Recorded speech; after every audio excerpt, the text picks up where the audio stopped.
It's driving time with Fine Time. I'm sick. I'm sick. I'm sick. Head deadly. I'm sick. Hello, party people. It's your boy Dre, and I am back with my boy Evan. He's back. Yeah. Yeah, girl. Look at that. We're doing it live. We're doing it live.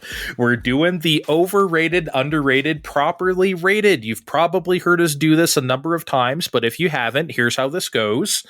Me and Evan, we have been friends. Oh my God, we've known each other for almost 20 years. Can you believe that shit? That's crazy. Isn't that Next shit year. nuts? Yeah. What are we going to do for our anniversary? Oh my gosh. Yeah, we'll have to look at like the list of things for like marriage anniversaries. Like the first year is paper and the second year is, I don't know, like fucking cotton ball or something. I don't know. So we'll have to see what the 20-year like prize is. We should get like one of those plaques with like a poem on it and shit, and like, you know, like embossed, like fucking, some crazy shit. I wasn't whole until I met you. Yeah, we got to do that. And it's us eating at Jack in the Box or something. Yes.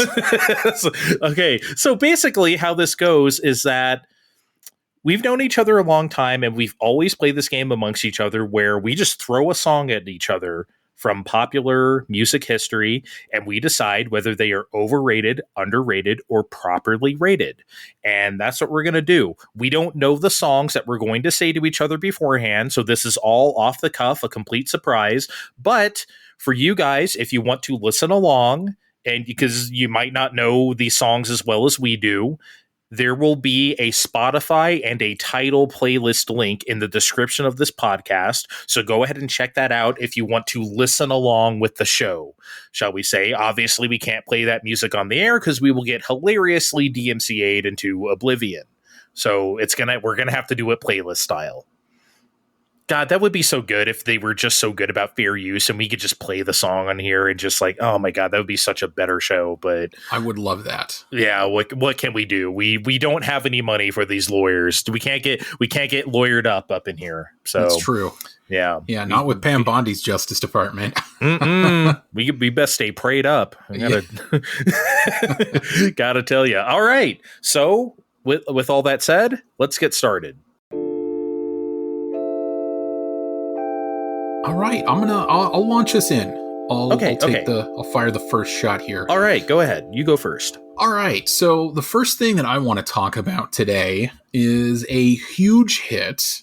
Huge, like era-defining hit. Okay. 1989 from the record To the Extreme.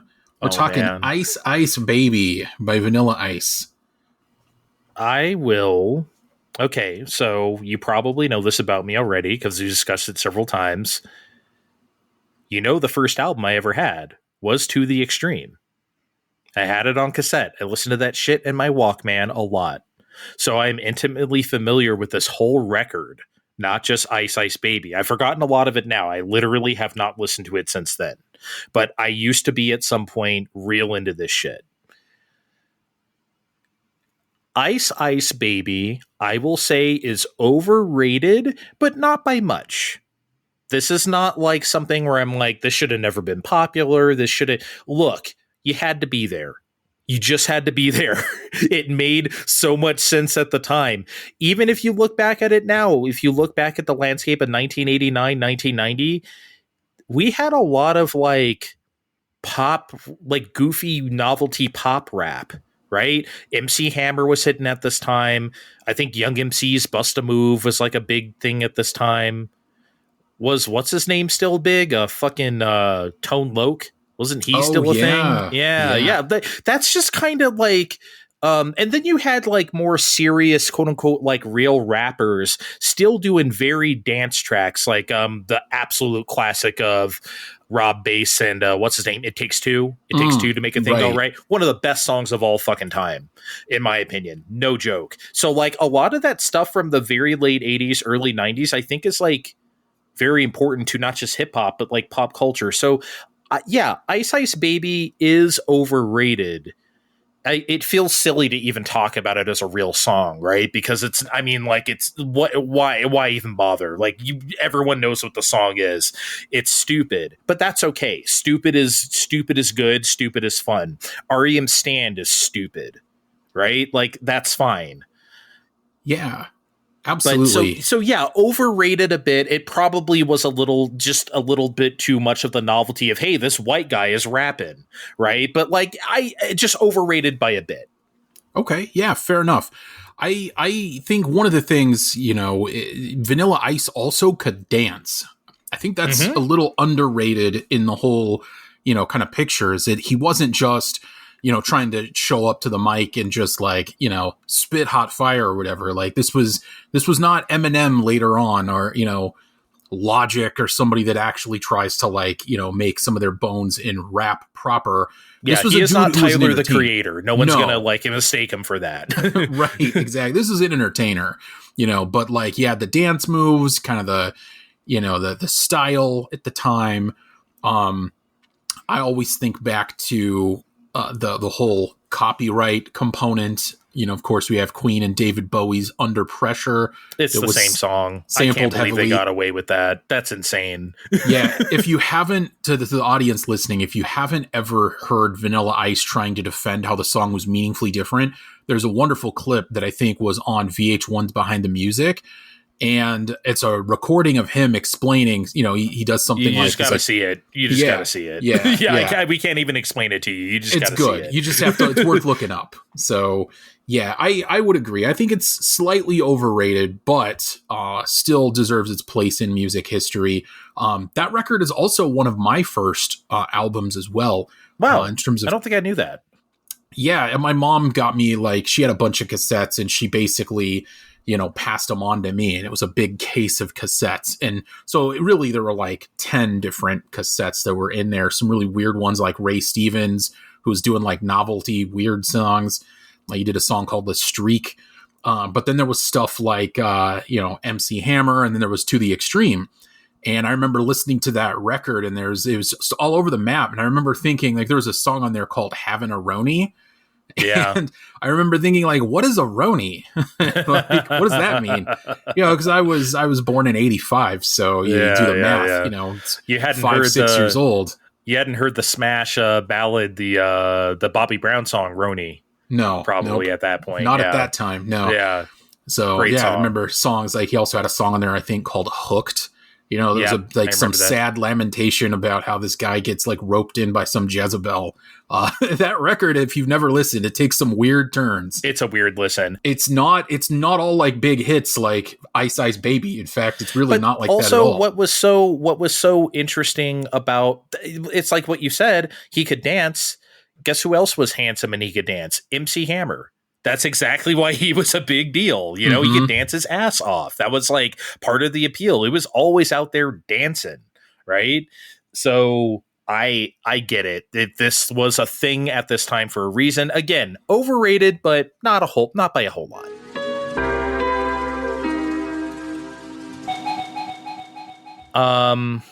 Man. Okay, you know what? Let's go here, because I've been listening to this band again recently. I haven't listened to them for a long time, but it's a band I really like. I think it's a band you like too. I want to ask you about Audioslave, Like a Stone. Ooh. Overrated, underrated, properly rated Like a Stone, Audioslave. Okay, yeah. I would say probably properly rated. Because when I hear it come up in modern sort of context, people really talk about that guitar solo. Of course, you've got that Tom Morello like squealing guitar thing that he does. I think a lot of Chris Cornell's work was really revisited and kind of made its way back into the public eye when he passed away. And so I think, people took a look at really the whole shebang. They looked at Soundgarden. They looked at the brief glance at, Temple of the Dog a little bit. They also then went back to Audioslave. And I really think that I think at the time I would say that it was underrated. For sure. Because he was people shit on Audioslave. You remember. Right. Right. And his vocals, his vocal ability, I think wildly, when you listen to it now, I think we all kind of realize that it was wildly underrated. Yes. Like, that man could sing his ass off. And I think we all kind of took that for granted. Like, well, that's Chris Cornell. I mean, that's the guy who did Black Hole Sun and Spoon Man and Hungry and all that. Like, yeah, he could sing. Sure. Fine. You know, he's just one of those kind of pillars of the generation. I have no problem saying this. He was the best rock singer of the 90s. Yeah, he absolutely. was. Like, yeah. I mean, someone could put up their favorites, and that's fine. REM's my favorite band of all time. I would never say that about Michael Stipe. Chris Cornell is the best rock singer of the 90s. Hands down. And we had some good singers too. I think Lane Staley can kind of make a good run for, you know, some of that and with vocals, but he's not, it's just not in the same league there. No. You know, that's really kind of atop the mountain. And, you know, Chris could play guitar as well. You know, he was a great songwriter. He really had so much. And I think that was really taken for granted holistically. So. But if we kind of look at this from sort of a current day, I think that has caught up now. I don't think it was true at all at the time. I think Audioslave at the time, I think at first people were kind of like, okay, what is this? We've got the Rage Against the Machine people without, you know, Zach De La Rocha. You've got Chris Cornell sort of being shoehorned in here. We had a lot of super groups. You know, we had Velvet Revolver and all kinds of stuff boiling around at that time or bubbling around. And so I think it was viewed, some of that is viewed with a little bit of skepticism of like, what are you trying to do? People always wanted Audioslave to be something other than exactly what it was. If you didn't know about this band, I said, hey, it's the music guys from Rage Against the Machine, except Chris Cornell singing. You can imagine what that would sound like. And then you hear Cochise, and then it's exactly what you thought it was. Mm-hmm. Right. And I think for people that was either disappointing or just predictable or something, or just like, okay, yeah, that's exactly what they would do. But it was so fucking good. But I'm not here to be the Audioslave defender at this time. But like, yeah, Like a Stone has never been one of my absolute favorites. I get why it was a big hit. I get why it's probably their most popular song for sure. So I personally am not, I don't know, maybe overrated just by like the smallest, but you would say properly rated. I think it's properly rated in that it's very appreciated nowadays. For the musicality, when I think maybe it wasn't so much at the time. And to kind of bounce off of why I think some of that was, there's this saying that, you know, suffering is kind of the difference between expectations and reality. And I think a lot of people, when they hear Rage Against the Machine, you know, or you think of System of a Down, like the first thing that comes to mind for a lot of people is like very aggressive, testosterone-y, like political activism. And it's very in your face. Like Zach is very aggressive with the politics, and so is Serj Tankian. And when you get to Chris Cornell, the funny thing is I don't think Chris Cornell was some like apolitical, like, well, I don't believe we need politics in music. Like quite the opposite. Like when you think of, you know, Hunger Strike, that's a really political song. If you think it just wasn't really in his music very much. That's just not what he sang about. He did later, like on their last album, Revelations, the last Audioslave record, there is a song about Hurricane Katrina. That's why I skeeted that the other week, where I said like Audioslave was invented woke in 2006 when they wrote Wide Awake or something like that, because right. that's what that song's about, right? So like, yeah, that's why I was thinking, because I've been listening to Audioslave recently. But yeah, I mean, it's not never there. That's just not. The man's out here writing stuff like, you know, Shadow on the Sun, or, you know, I Am the Highway. This is just not really what Audioslave is. That's true. Though at the same time, I mean, you know, Cochise was, you know, an indigenous leader, you know, like, you know, I think of like the Apache Wars. Okay, but is that what the song's about? Like, not really, you know? Yeah, so like, not particularly. But yeah, just slightly overrated. You're going to say properly rated.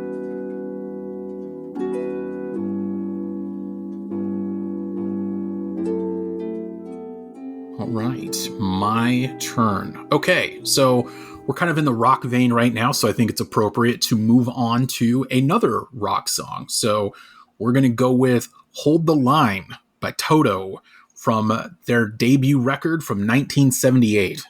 What do we think about this? Oh, man. I'm almost positive I know the song. I want to listen real quick because I know it, but I need a refresher. So hold, please. Fine time. All right, we're back. I knew it from the opening piano. Of course I did. I just needed to hear the song real quick. I never knew the lyrics, so I didn't know it was called Hold the Line. I you know how shitty I am with lyrics. Yeah, this is a great song. Was this really their debut record, 1978? Yeah. Okay. Debut record. I don't know the Toto discography that well, obviously. So yeah. I'm going to say properly rated. I feel like you hear this, like I hear this at work, you know, like I hear this on where you will play stuff like Queen and, you know, general 70s rock music that hit the pop charts really hard. Right. And Toto has always obviously had pop appeal, especially as they got into the 80s. But like, yeah, this is a great song. I really love the 70s when they do like the classic. It almost felt like the 70s sometimes brought back the classic like 50s piano. Because you know how like rock and roll in the 50s was like very piano based, you know, like Little Richard and shit like that. Yeah. That's the feeling I get from Hold the Line. Definitely, yeah. Kind of very Jerry Lee Lewis, like we're just kind of bang on the keys a little bit, get some rhythm going. Oh, yeah. Oh, Jerry Lee, the stuff he would do on the piano was insane sometimes. It's like, oh my God. He is like ear fucking everybody with that piano sometimes. Yeah. It's just like, you can hear the sex. It's just like, you know, back before when they were allowed to say stuff, you know, you had to really put the passion into your music. Anyway, but like, yeah, Hold the Line is a really definitely properly rated, I would say. I don't think this is definitely not forgotten. I think I hear it quite a bit.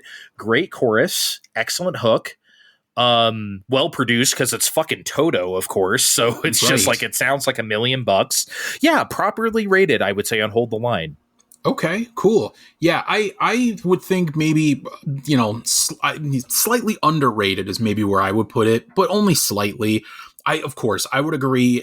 You're going to hear this on Muzak. You're going to hear this in grocery stores or in all kinds of places. It definitely has not faded away. And I think, like many people, you might hear the title and go, I don't know what that is. But then you play the song and you're like, oh, that song. Sure. Yeah, that's a famous song. I think if there's a part that makes this maybe underrated is I would challenge anybody listening to this podcast to give this song a listen with the best headphones you have, because one thing I think you'll notice is Toto is an extremely musical band. It's more musical than they get credit for. They're noted for having Steve Lukather in the band. And if you don't know who that is, huge studio musician, was on like 1,500 different records, just crazy. He was the guy Quincy Jones called up to make a lot of those Thriller songs. He's the one who did most of the guitar on Beat It, for example. Of course, Eddie Van Halen did the famous solo, but Steve Lukather of Toto was the guy who did most of the guitar heavy lifting on that song. Wasn't Human Nature essentially a Toto song? Yeah, basically. Right? Yeah. That's what I thought. I read that recently. I've been looking up a lot of Michael Jackson stuff. I got to show you, actually. I saw something the other day was crazy. I got to send it to you. But yeah, I've been looking up a lot of Michael Jackson stuff recently. So I found that out. Yeah, it makes sense. I mean, I've always loved that song. And it's like, duh, of course yeah. Right. And the thing is he's just Steve Lukather is just such an incredible musician and just so willing to kind of any time, any place, just, if I'm feeling the music, I'll put down some guitar and we'll see where it goes. That I think it's just really telling that when people need like a really great songwriter, like from a guitar standpoint, he's one of the people. He's collaborated with just almost everybody. And so, when you think of Hold the Line, I think that's one of those examples of really good musicality. And for a first record, I think that's really incredible to then, evolve into what you hear on like Toto 4 with, Rosanna and, Africa and all the stuff that, turned them into superstars. This shows that even on their first record, though, they weren't firing blanks. They were a serious band. This could have been one of those bands that just were known for this. They could have been a one-hit wonder. You know, they could have just had Hold the Line, and that was like, I don't know if this like broke them, if this was like their big first hit single. But it was. like, I mean, okay, it was. Okay, yeah. But like, you know, we could have just had this, and that would have been an achievement within itself, because fucking listen to it. Jesus Christ. But yeah, the fact that they went on to do other stuff is great. But yeah, Hold the Line, great stuff. Like I said, I hear it all the time, not forgotten about. I think everyone recognizes it as a classic. Everyone knows it, properly rated.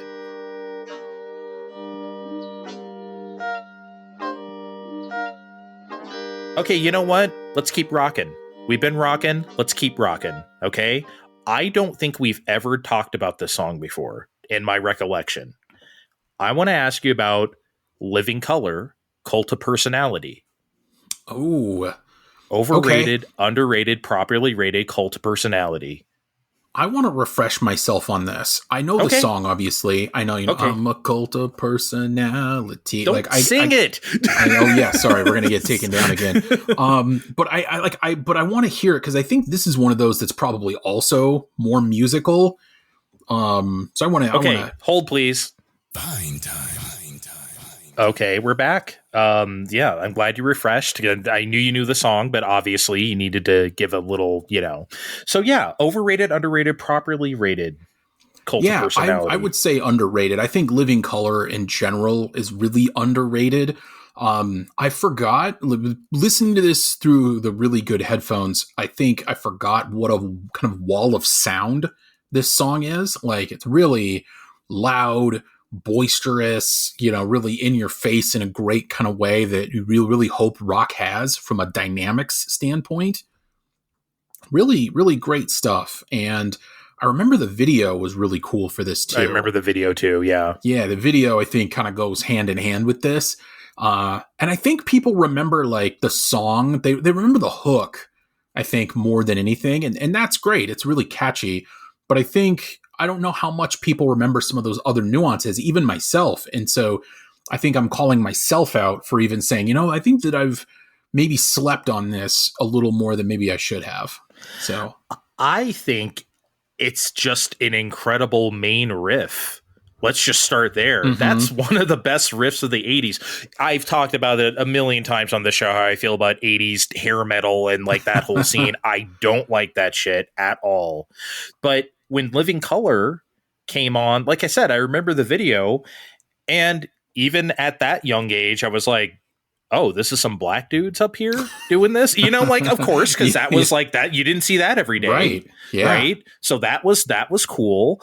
And then also, like, it's just this, it's like you said, this wall of sound, fucking powerful song. I feel like some of that hair metal shit crossed over the pop. I think Cult of Personality was like a no-brainer. Like, I can hear this next to Paula Abdul and like, whoever, right? Like, this fits in on the pop stations, even though it's not like one of the power ballads, right? Or one of those ones from the era, right? It's not Def Leppard or some shit. But at the same time, it's like, yeah, I totally get why this was a thing. And it definitely was a thing at that time.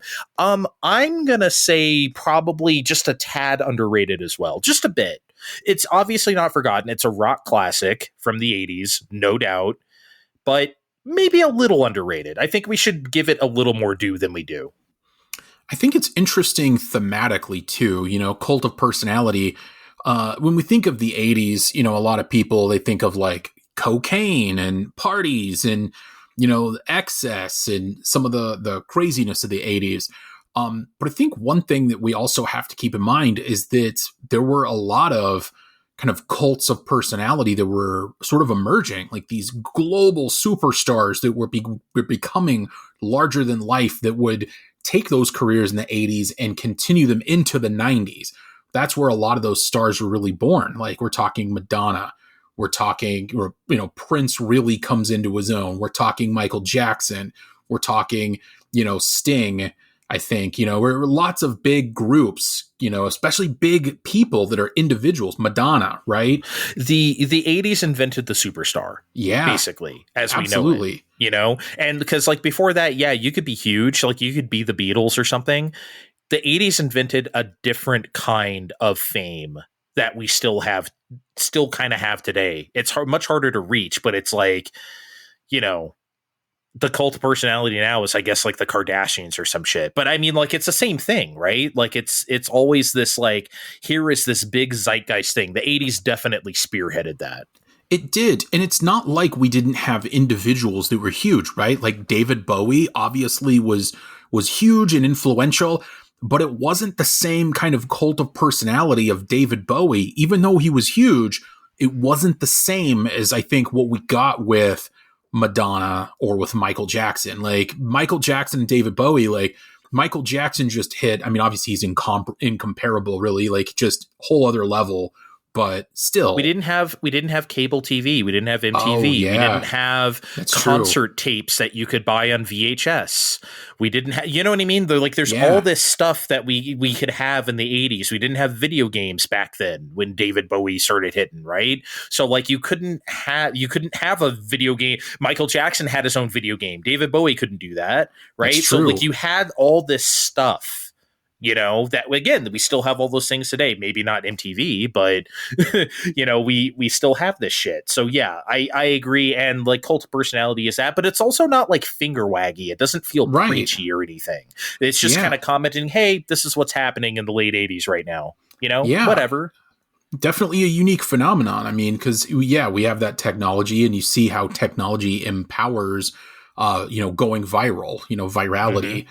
And really, this is kind of the seeds of that. Really kind of interesting that was a subject that they decided to comment on, you know, instead of just, you know, like you said, with rock, we're not talking about, you know, necessarily girls or cocaine or partying or whatever exactly, like sort of more of a social phenomenon, but without the preachiness or condemnation, really. It's just sort of we're going to observe on what's going on. I think it's cool. Yeah, it's just it's like walking down the street and just people watching or something, just seeing what's going on. That's the kind of song this is, and it has that strut because of that killer main riff. So yeah, absolutely. So yeah, little bit both underrated for us. All right, I am going to take us into a different direction. We can go back to rock in a little bit, but I want to take us away from rock. Okay, and I want to take us into 1994. All right. With Whoomp, There It Is by Tag Team. Oh, man. Oh, yes. I'm happy. Whenever you make me happy on this show, that song puts a smile on my face. I love this song. It is, I want to say underrated, just be an asshole. I mean, I almost feel like saying it. Okay. So I think you know this acutely. Everyone who listens to this probably knows this about me. I fucking hate funny music. I don't like Weird Al. I don't like, if it's like real music, almost like The Lonely Island, I guess is funny sometimes because they're really putting this production into it. But I really don't like, here is the same song, but with funny lyrics. That is just the worst to me. Now, obviously, Whoomp, There It Is not like a parody song, but it is a novelty song. And I do really have a soft spot for novelty songs. I feel like people don't take them seriously. The word novelty in itself just sounds like an insult, right? But it is a novelty song.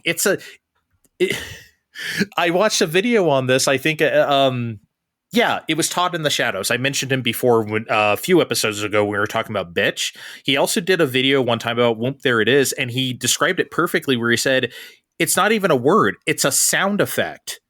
Whoomp, there it is. Yeah, like a comic, Whoomp. You know. Yeah. It's like Biff, pow, yeah. Right? Whoomp.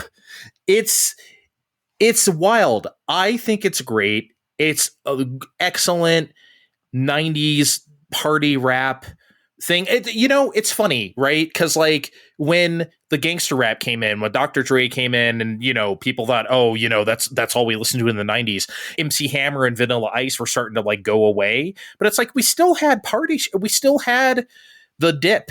We still had, like... Come on, ride the train. Yeah, come on, ride the train, right? And we still had Whoomp, There It Is, right? Like, I love this song. I legitimately think it's great.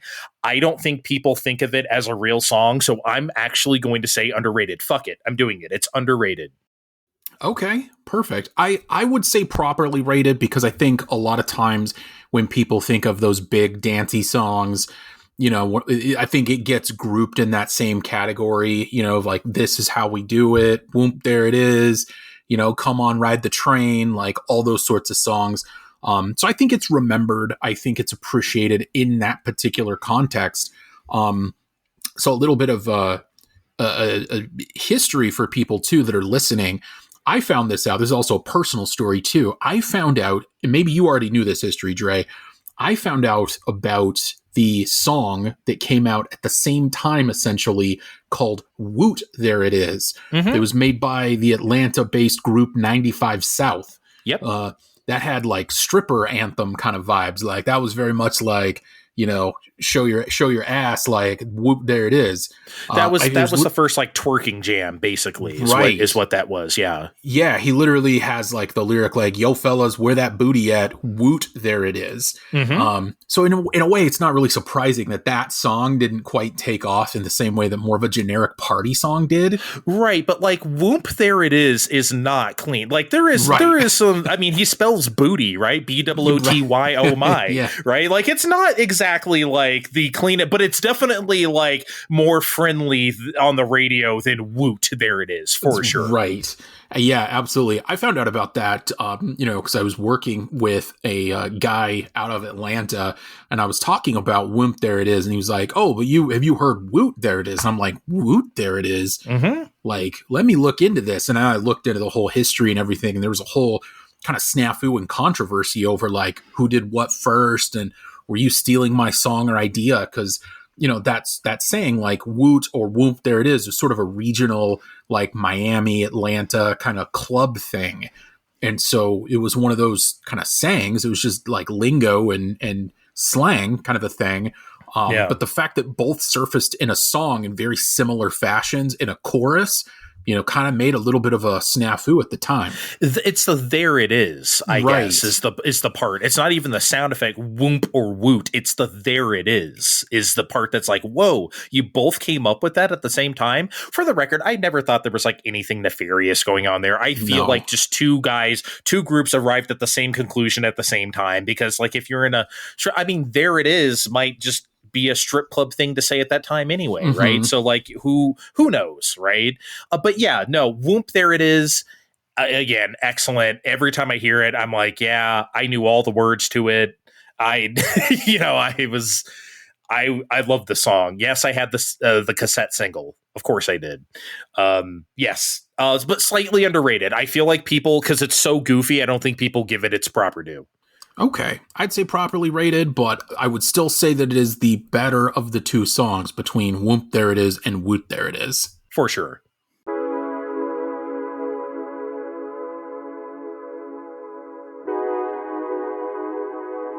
All right, let's stay in the 90s. I think this is also 1994, if I remember correctly, or at least that's when I got it. This was her only hit as a solo artist when she got out of Arrested Development. I want to ask you about Dionne Farris, I Know. Overrated, underrated, properly rated, I Know. Ooh, that was I remember that song being a huge hit. That was all over the radio. Super catchy, really driving rhythm guitar in that song. So I will confess to our audience that this is one of those songs that, based on the title, I was like, I don't know if I know that song, but if you're in the same boat as I was listening to this podcast, the second you hit that link to take you to the song, you're going to know it if you were alive at the time. Yeah, definitely. Yeah, if you were alive in the 90s, you know the song. Definitely, if you're listening along with us, you're hearing it, check the description to find those playlists, like I said. But yeah, if you don't know it, you probably don't think you know it, you probably do. You totally do. Yeah, I love this song. This is one of those great songs that I think sometimes gets, maybe forgotten about because we had such an abundance of riches of songs. There were so many great songs in the 90s to choose from that were just kind of flooding the radio stations all at once. And this had its moment. And I think that some of the hits that were just mega, mega, mega hits, sometimes they take precedence. They end up on the mixtapes. They end up on the nostalgia playlists. And I think songs like this sometimes don't get their due, not even because they weren't popular or because It's just because there were so many other wonderful songs. And because there, if you didn't have one of those other follow-up hits to kind of chain into this, it's one of those where you could just kind of lose sight of it. I would say underrated, probably a fair amount. I don't know how much shine this is getting in 2025, though I think it absolutely should be. I don't think you hear this at all. I think it was honestly forgotten a year after it came out. You never heard it. Because, like, think about, I don't know, radio back then, right? Like, of course, they'd be playing the newest hits, right? But you'd still hear stuff from a couple years ago, or you'd still hear stuff from 5-6 years ago here and there in the mix, right? I feel like you never heard I Know after it was a big hit and it was a smash. It was kind of everywhere. And it's like, oh yeah, the lady from Arrested Development's Tennessee who made that like song basically what it is. Oh, doing a solo record? Oh, that's great. Oh shit, she's doing it like this? Awesome. It was such a breath of fresh air. And I get it. It sounds very 90s. It sounds very like, especially in the production, right? There's like a lot of stuff in there. I like how stacked it is. It's not a simple song. It's very layered, and I like that.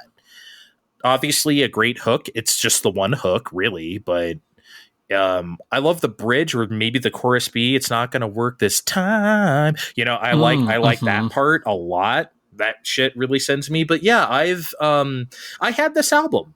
Actually, and it's pretty good. Yeah, it's pretty good. There's a lot of varied stuff on that. It's not like 12 versions of I Know. It's pretty good.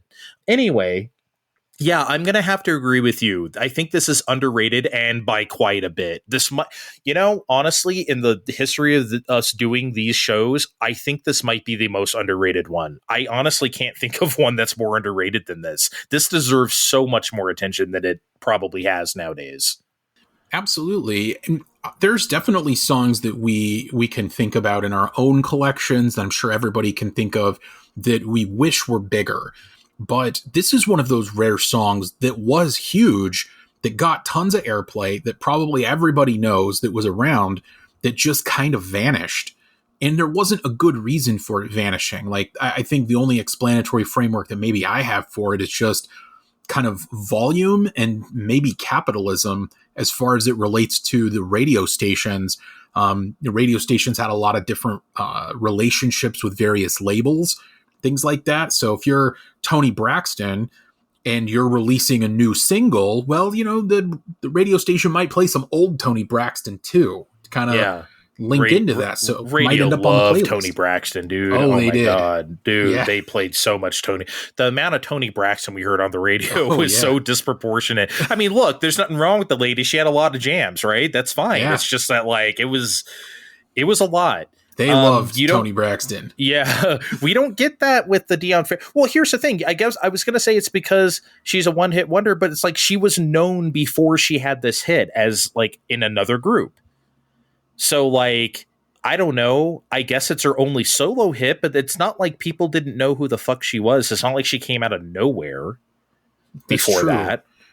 But a lot of one-hit wonders have a lot more play than this. Let's say she did come out of nowhere. We remember OMC's How Bizarre more than we do like this, and that's weird to me.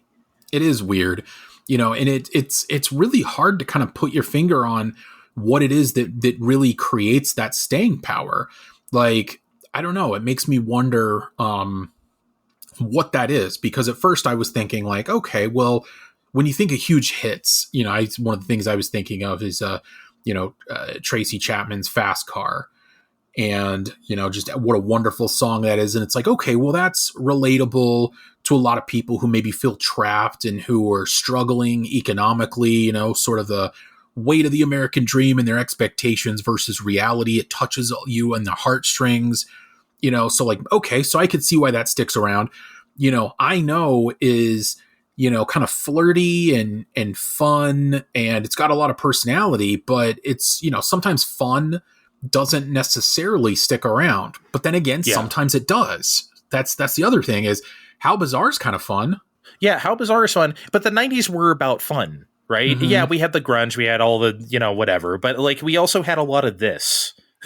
So That's you know, true. I don't know, man. It is weird how this song just gets forgotten. Maybe because it's a sound that we just simply do not do anymore. We don't do that kind of like rootsy pop song, rootsy rock pop song anymore. But then again, you ask anyone who's like a Counting Crows stan for the last 30 years, they love that shit still, right? So like, I don't know, man. It's weird. I think it's massively underrated, I know, and I wish it would be like, it deserves to be one of the 90s like kingpins, and it's just not. Absolutely. I agree. 1,000,000% highly underrated.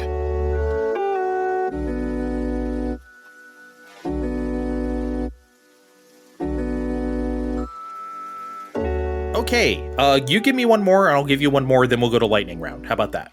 All right. Yeah, that sounds good. Okay. I'm going to let you pick. Are we doing alternative rock or like R&B? Oh, let's go R&B. Okay. How about If You Love Me by Brownstone, 1994? Oh, man. Damn, talk about song. That's a forgotten one. For sure. Absolutely. Damn. That's one of the reasons why I wanted to bring that up, is I was like, I bet there's a lot of people who are like, what? What song is that? No, I know. That's a look. We always make fun of the 90s R&B with the single tones. That is a sepia ass fucking band right there, Brownstone, right? They're not the blue tones like the Mary J. Blige or the Jodeci. It's the sepia, right? Like that. That's what that shit is. Man, I'm gonna say. So here's the thing. I've never been a huge fan of the song. I like it, but it's never been like, oh yeah, that's my jam. But I don't want to sit here and just say it's just properly rated because it's forgotten, because maybe it shouldn't be. But also maybe it should be. So let me think. Like, if I'm thinking about other stuff at the time that was hitting, like Aaliyah was just coming out, right? Or like SWV was a thing. In Vogue was a thing. TLC was a thing. God damn. Remember we used to have... Right. That would have been a really crowded field to stand out against. Yeah, remember groups, man? Remember we used to have groups? Shit. Right. God. Yeah. Now, I wonder if the music industry is healthy at all, that everyone has to be a solo artist anymore, because it's the only way you have a chance. Those kids in their Charlie XCX. I like Charlie XCX. Yeah. I'm sure she likes you too. God, I wish. Who said that? Who said that? I don't know. I'm gonna say properly rated. I don't think it's like a good enough song compared to the groups I just said to be like elevated, like we should remember it as this thing. I think it had its moment in the sun. It was a nice little mid-90s R&B jam, and that's all it really deserves to be. I don't think it's like a tour de force, like a Dina Howard's Freak Like Me, or like you know what I mean? One of those songs is like, oh, this is, that's the shit, right? But not like that, right? So I'm going to say properly rated on If You Love Me. Yeah, I think so too. It is good, but not great. And I think when you have such kind of cutthroat competition of the era, it is really hard to last, even with a really good song. And this was good, but maybe not even like really good. Definitely not great. I don't think it was really good. It was just it was a nice little, and I know this word I'm going to say is going to sound like insulting, but it's not. It was nice little fluff on the radio. That's what it was, Oh yeah, I like that one. Sure. Keeps you going. That's what it was. And that's very fine. Inoffensive. Yeah, inoffensive and properly rated. We don't deserve to remember it any more than we already do. All right. Brownstone, if you're listening, I hope you're okay with that. Yeah. Oh, I'm sure they're fine with their royalties. Yeah.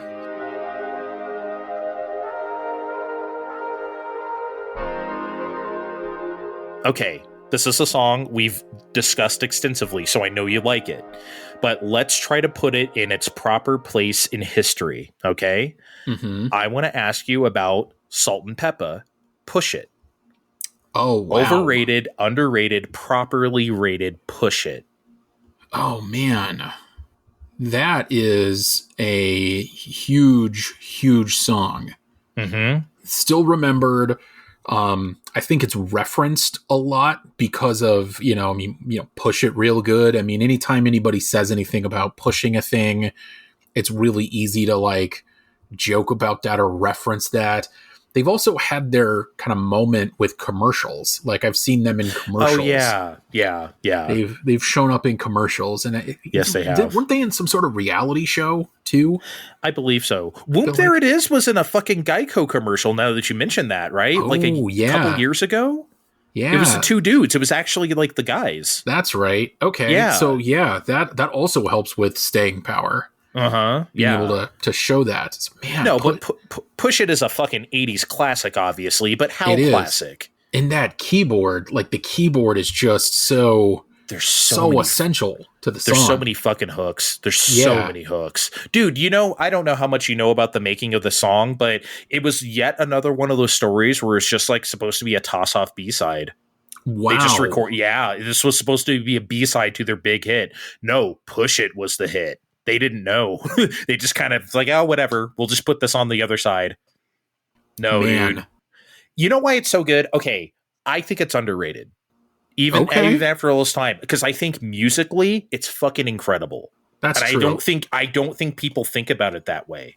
That's true. Every single thing that's packed into that song, it's just... what is this? Like for the time in the 80s that came out, it was just everything. It was hip hop. It was whatever would become techno, which we didn't even have yet. That was still like the bridge between electro and funk to like full on like Chicago house, but we weren't really there yet. So it had that like 80s party vibe to it. And then the lyrics are just like so silly. Better make it fast or else I'm gonna get pissed. That's so dumb. Like I love it. Like that's great. Oh yeah, that is classic. But you're right though, and I think I can get in line with that. Because you're right. I think when people think of that song, I think sometimes people group it into just party anthems and just another kind of fun song. If we're looking for like a retro, throwback kind of playlist, like I think a lot of those songs, for better or worse, they're dragged out when there's an occasion for dancing, which I think a lot of times the older you get, that's like weddings, kind of events where it's like, all right, we're all gonna like dance and whatnot, and it's like, so of course, well, what are we gonna get people to dance to? Or it's good. Those 90s jams are great to kind of get people moving.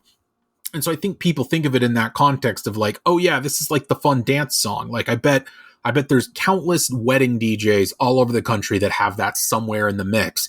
But you're right. I don't think that necessarily people are really stopping and respecting the musicality of that song.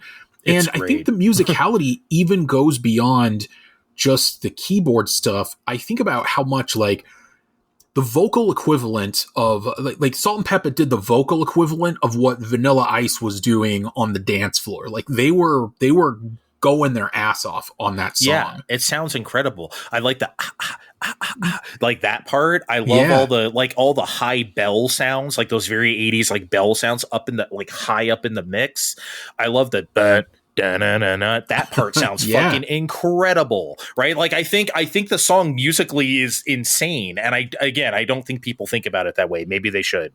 And the vocals really had that, when we talk about, like we talked earlier about kind of rock and some of the things that really make rock music work, like that, some of the brashness and attitude. Well, this is a rock song. Yeah, this is a rock absolutely. Song. Yeah, 100%. And I think this is a great kind of illustration of how, people, you got to understand the roots of rock being rooted in black music. And you see that coming through also in hip hop in ways if you're listening. And you can really hear that. I think with the vocals, with the attitude, like they are like loud, not vocally loud, but they're, not volume, but with intensity and with delivery. Like they are like, yo, like, boom. Hey, you come here, give me a kiss. It's so fucking, and like, again, like for a woman to say that, like on a record, you didn't really hear that type of shit. You know what I mean? Like that was kind of, oh, okay, Peppa. All right. Very brash, in your face, fully willing to like own, their sexuality and to own that they like wanted to get down. Obviously we saw, see that later with like What a Man, and they kept that spirit Shoop. going. Yeah. Shoop. Exactly. Yeah. But you really have that in your face element with like a lot of like, vocal modulation, like really hitting it with the intensity. And I don't think people really stop and understand and appreciate what that song is doing. I think it's just kind of shoehorned into like the retro 90s dance thing.